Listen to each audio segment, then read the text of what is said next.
Hello friends, welcome to aroma homeopathy. मैं doctor Deepika Baweja आज आपके साथ थायराइड डिजीज के बारे में डिस्कस करूंगी। तो सबसे पहले जानते हैं थायराइड क्या होता है। Thyroid is a small gland butterfly in shape present in front of neck. और ये थायराइड ग्लैंड कुछ इंपॉर्टेंट हार्मोन्स रिलीज करती है ब्लड में, जैसे T3, T4 एंड TSH। और थायराइड ग्लैंड बहुत ही इंपॉर्टेंट ग्लैंड है क्योंकि ये हमारे हर सिस्टम को अफेक्ट करती है, बिकॉज ये ग्रोथ को और मेटाबॉलिज्म को कंट्रोल करती है।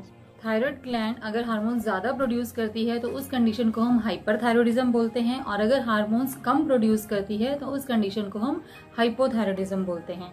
अब जानते हैं इसके कारण क्या क्या हैं। थायराइड डिजीज के कुछ मेन कारण हैं। सबसे मेन कारण है ऑटो इम्यून डिसऑर्डर। यह ऑटो इम्यून डिसऑर्डर है, इसका मतलब है कि हमारी बॉडी में कुछ सेल्स अपने ही एंटीबॉडीज को डिक्रीज करते हैं, जिसकी वजह से ये डिजीज होती है। नंबर 2 है जेनेटिक। अगर फैमिली में किसी को थायराइड डिजीज है तो आगे बच्चों में थायराइड डिजीज होने के चांसेस बढ़ सकते हैं। Number 3 iodine deficiency. आयोडीन की डेफिशिएंसी से भी हाइपोथायरॉयडिज्म हो सकता है। और एक लास्ट कारण है मेडिकेशंस। अगर हम किसी वजह से मेडिसिन लेते हैं या रेडियोथेरेपी करते हैं तो उसका अफेक्ट थायराइड ग्लैंड पे आता है, या फिर किसी वजह से थायराइड ग्लैंड की सर्जरी की गई है तो उस वजह से भी थायराइड ग्लैंड अफेक्ट होती है।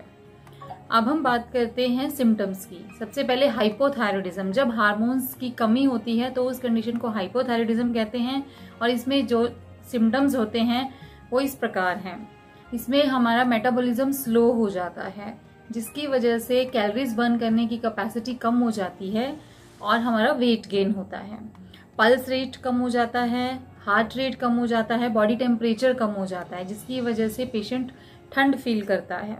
इरिटेबिलिटी होती है, मेमोरी चेंजेस होते हैं और मेंस्ट्रुअल इरेगुलरिटीज, ग्रोथ का रेट स्लो हो जाता है, muscle fatigue, weakness etcetera.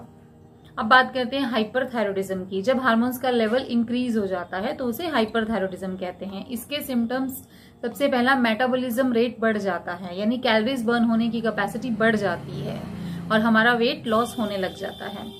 Increase appetite, भूख ज्यादा लगती है, हार्ट रेट बढ़ जाता है, पल्स रेट बढ़ जाता है और बॉडी टेम्परेचर भी बढ़ जाता है, जिसकी वजह से मूड स्विंग्स हो सकते हैं, इरिटेबिलिटी हो सकती है, मेमोरी वीकनेस हो सकती है और लॉस ऑफ स्लीप डिसऑर्डर्स हो सकते हैं, मेंस्ट्रुअल इरेगुलरिटीज हो सकती हैं, वीकनेस एटसेट्रा। अब हम बात करते हैं मैनेजमेंट की। मैनेजमेंट में हमें सबसे पहले अपने डाइट का ध्यान रखना है। हमें अगर हाइपोथायरॉयडिज्म है तो हमें आयोडीन सॉल्ट का यूज करना चाहिए और हरी सब्जियां लेनी चाहिए और प्रोटीन डाइट ज़्यादा लेनी चाहिए। और अगर वेट गेन है तो हमें अपना वॉक रेगुलर करना चाहिए, फैटी फूड कम लेना चाहिए। और अगर हाइपरथायरॉयडिज्म है तो हमें प्रोटीन डाइट ज़्यादा लेनी है, फाइबर डाइट ज़्यादा लेनी है, हमें हर 2 घंटे से कुछ खाते रहना चाहिए और फैट्स कम लेने हैं, वॉक करनी है, प्लस योगा करना है। Next, treatment. होम्योपैथिक में थायराइड डिसऑर्डर्स का बहुत ही बेस्ट ट्रीटमेंट है और ये कम्प्लीटली क्योरेबल है। अगर हम इनमें से किसी सिम्टम्स को फील करते हैं तो सबसे पहले हम थायराइड लेवल चेक करवाएं, और सबसे पहले स्टार्टिंग से ही अगर हम होम्योपैथिक मेडिसिन स्टार्ट कर देते हैं तो हमारी प्रॉब्लम्स कम होती हैं और हमें टैबलेट लेने की ज़रूरत नहीं पड़ती है। तो इसमें हम जो खास दवाइयाँ यूज़ करते हैं वो है कैलकेरिया आयोडम, नेट्रोम्यूर, आयोडियम, कैलकेरिया कार्ब, लाइको एटसेट्रा। लेकिन जैसा कि मैं पहले भी कह चुकी हूँ कि आप कोई भी मेडिसिन अपने आप से नहीं लीजिएगा, किसी होम्योपैथिक डॉक्टर्स की कंसल्ट से ही दवाई लीजिएगा। अगर आप चाहते हैं कि आप पूरी तरह ठीक हों, आपको बेस्ट रिजल्ट्स मिले, तो सबसे पहले होम्योपैथिक डॉक्टर से कंसल्ट कीजिए, तब मेडिसिन लीजिए। और अगर आपको किसी भी तरह की कोई क्वेरी है, थायराइड से रिलेटेड है, तो आप हमें कांटेक्ट कर सकते हैं, या फिर अगर आपको मेडिसिन चाहिए तो भी आप हमें कांटेक्ट कर सकते हैं। आपको घर बैठे ही मेडिसिन मिल जाएंगी। So stay safe, stay healthy. Thank you.